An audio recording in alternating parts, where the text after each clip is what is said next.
जय श्री राधे कृष्ण। राधे राधे। आज अन्नपूर्णा जयंती है। अन्नपूर्णा जयंती हर साल मार्गशीर्ष के महीने पूर्णिमा तिथि को मनाई जाती है। आज चूँकि अन्नपूर्णा जयंती है तो आज हम लोग बात करेंगे कुछ अपने ऐसे रसोई में चमत्कारिक उपायों की जिससे कभी भी माँ अन्नपूर्णा हमसे नाराज़ ना हो और हमसे गरीबी दूर रहे। हमारे घर कभी भी माँ अन्नपूर्णा की कृपा से हम वंचित ना रहें। हालांकि ये ऐसा कुछ विशेष उपाय नहीं है, पहले हमारी मम्मी दादी वगैरह सब करती थी। अगर इनमें से किसी चीज़ की जानकारी आप लोगों को है तो अच्छी बात है, जिन्हें जानकारी नहीं है वो इन चीज़ों को सुने और वो अपने डेली यूज़ के जीवन में लाएं। तो सबसे पहले तो हमें अपने किचन की नकारात्मक ऊर्जा को ख़त्म करना है, क्योंकि हम हमारे किचन में जो खाना बनाते हैं उसी से अगर अच्छा खाना होता है तो हमारा मन हमारी आत्मा उससे शुद्ध होती है, हमारे स्वास्थ्य को वो खाना लगता है। तो किचन की निगेटिविटी को दूर करने के लिए कांच की शीशी में सरसों के दाने और नमक की ढेली आप अपने एंट्रेंस में, जिधर से भी किचन में एंट्रेंस लेते हैं तो आप वहाँ चाहे अपने सीधे हाथ में रखें चाहे आप अपने उल्टे हाथ पे एक कांच की शीशी लें, उसमें सरसों के दाने और नमक की ढेली रखें। पहला तो एक तो आपको ये काम करना है। दूसरा, कभी भी अपने किचन में आटा, चावल, चीनी और नमक, हल्दी ये कभी भी पूरी तरीके से ख़त्म ना होने दें। जैसे ही ख़त्म होने वाला हो आप दूसरा भरा लें, ये काम करना है।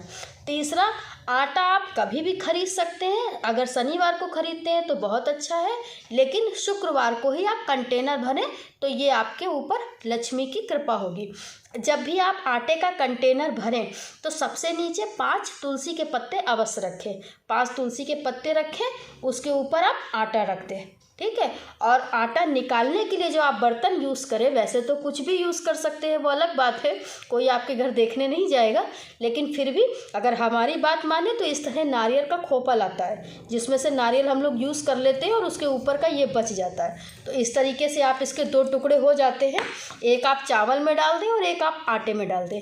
ऐसा करने से पहले हमारी माँ दादी वगैरह इसी से ही निकाला करती थी। अब आजकल प्लास्टिक के बर्तन वगैरह चलने लगे हैं, तो अगर आप इससे आटा चावल निकालते हैं तो इससे घर का राहु केतु भी शांत होता है। तो ये तो रही आपके आटे की बात। आप चावल की बात अगर हम लोग करते हैं तो चावल को भी आप कंटेनर चावल का भी शुक्रवार को ही भरिए, ठीक है। शुक्रवार को जब आप चावल का कंटेनर भरेंगे तो उसमें एक चांदी का सिक्का चावल के सबसे नीचे रख दीजिए। अगर किसी के पास चांदी का सिक्का नहीं है तो आप चांदी का कोई छोटा टुकड़ा भी डाल सकते हैं, कोई चांदी की अंगूठी भी डाल सकते हैं, कोई चांदी का तार भी डाल सकते हैं, ऐसा आप कर सकते हैं।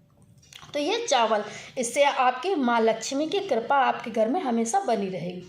तीसरा, चीनी जो हम लोग यूज़ करते हैं तो चीनी को भी एक सेव करने के लिए अलग डिब्बा होता है, यूज़ करने वाला अलग होता है।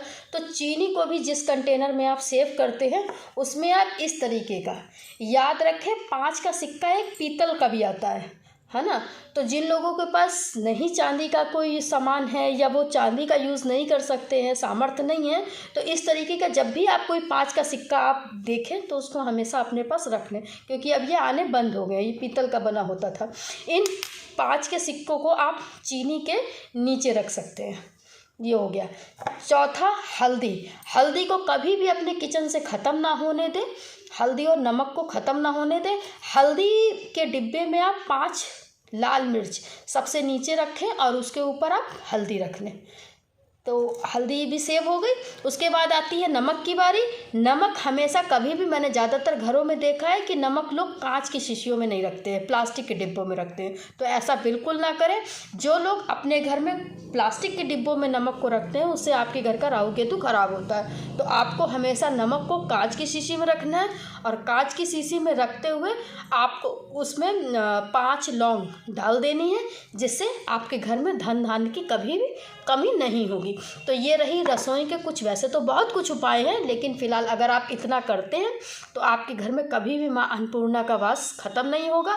माँ अन्नपूर्णा हमेशा आप में मेहरबान रहेगी। 5 तुलसी के पत्ते रखने का मतलब है कंटेनर में कि आपने पहले माँ लक्ष्मी को विराजमान कर दिया, फिर माँ अन्नपूर्णा को विराजमान कर दिया, तो बस धन धान्य की कमी कहाँ रह गई। फिर चावल की बारी आती है तो उसमें आपने चांदी का कुछ सिक्का वगैरह कुछ डाल दिया। चीनी की बारी आती है, चीनी में आपने, मैंने बताया, 5 का सिक्का रख देते हैं। हल्दी की बारी आती है, हल्दी में आप लाल 5 मिर्चें रख सकते हैं और उसके ऊपर हल्दी रख देते हैं, उसके बाद नमक की बारी। ठीक है, तो इतना करिए और लाभ उठाइए। अन्नपूर्णा की कहानी हम नया एक वीडियो बनाएंगे, उसमें दे देंगे कि माँ अन्नपूर्णा कौन थी। तो आज के लिए राधे राधे, जय श्री कृष्णा।